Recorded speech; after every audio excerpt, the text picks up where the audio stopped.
I don't have a survival group, preparedness group, whatever. So why should I be interested in small unit tactics and training and team tactics and training and all that craziness? I'll never use it. That's a comment and a question that we've heard a number of people make in various places, online, forums, videos, whatever. So I wanted to address that real quick. Why should you learn all that stuff if you don't have a preparedness group or even a large family to utilize it with? Well, here's the short and sweet answer. It's knowledge.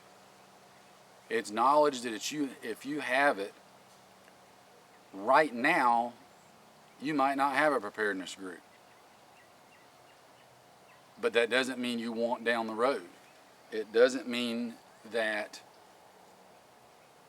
if things ever go south, that you might not finally find your street, your neighbors, your subdivision,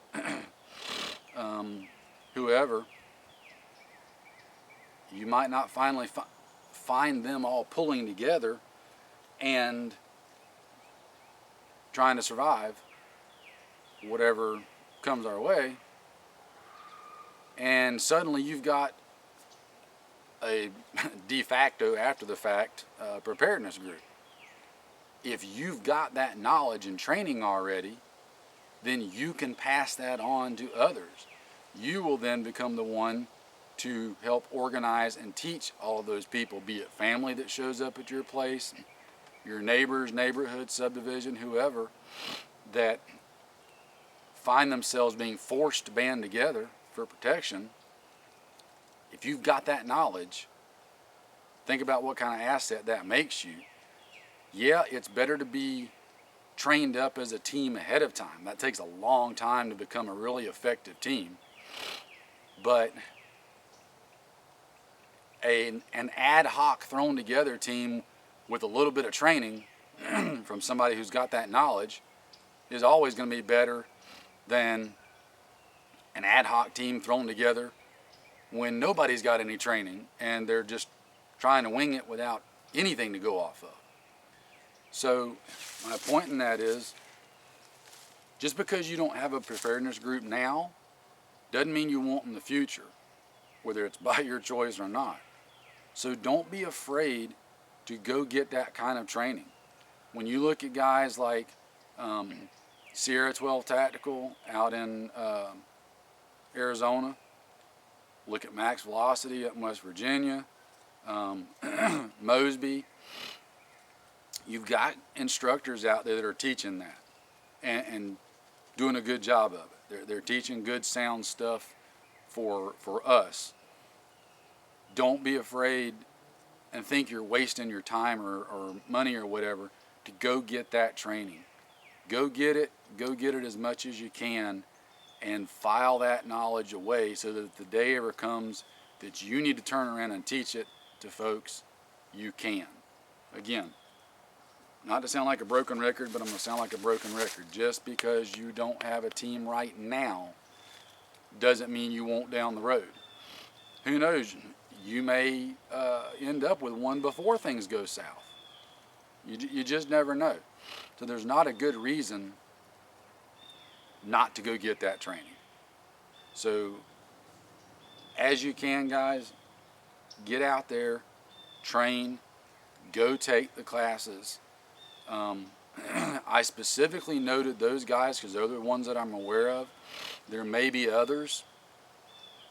Just remember, not everyone that's done this stuff necessarily is doing it right for our purposes. And by our purposes, I mean armed, prepared citizens, okay?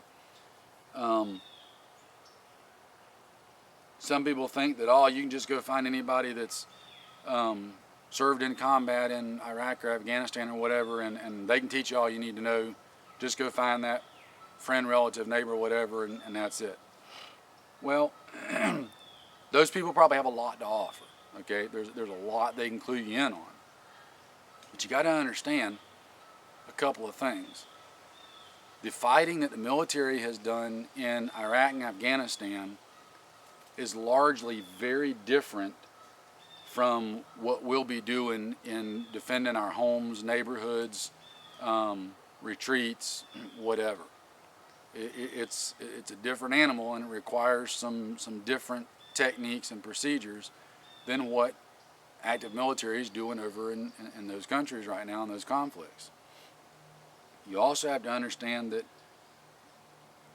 just because somebody has been in combat as a soldier, there's that whole been there, done that thing.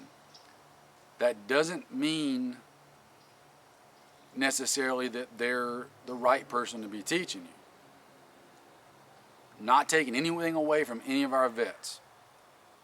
Love every one of them. But the fact of the reality is, you've got to ask yourself, been where and done what? Were the situation and things that they did and were in relevant to what we're doing? Were they relevant to what we're going to be facing? Is the techniques and stuff that they use relevant? Just because they did it and survived, does that mean they did it right? Or did they just get lucky? Did they do it right, but maybe it could be done better? Those are all questions you got to ask yourself. That's why you'll even see prior military guys go into some of the instructors that I just mentioned and getting training, because even they recognize that what they did in the Army, Marine Corps, whatever, over there, it's probably going to be different than what we're going to need over here now if things ever, God forbid, go bad. So my point is, go get the training. Find a good instructor that's local to you. If you can make one of those other guys in a name, do it. I know they're sound.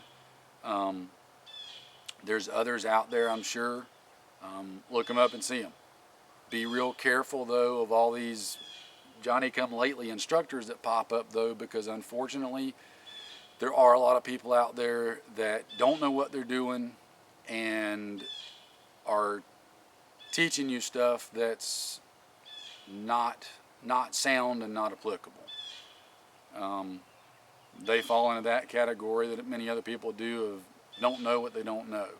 That applies to student and instructor in a lot of cases. Anyway, just because you don't have a group doesn't mean you shouldn't go get that kind of training. Learn small unit tactics, learn team training, learn how to do patrols. All that stuff is going to be relevant, most likely, if something ever happens. So, I'll leave it on that note for you. Take care, keep your powder dry. Talk to you later.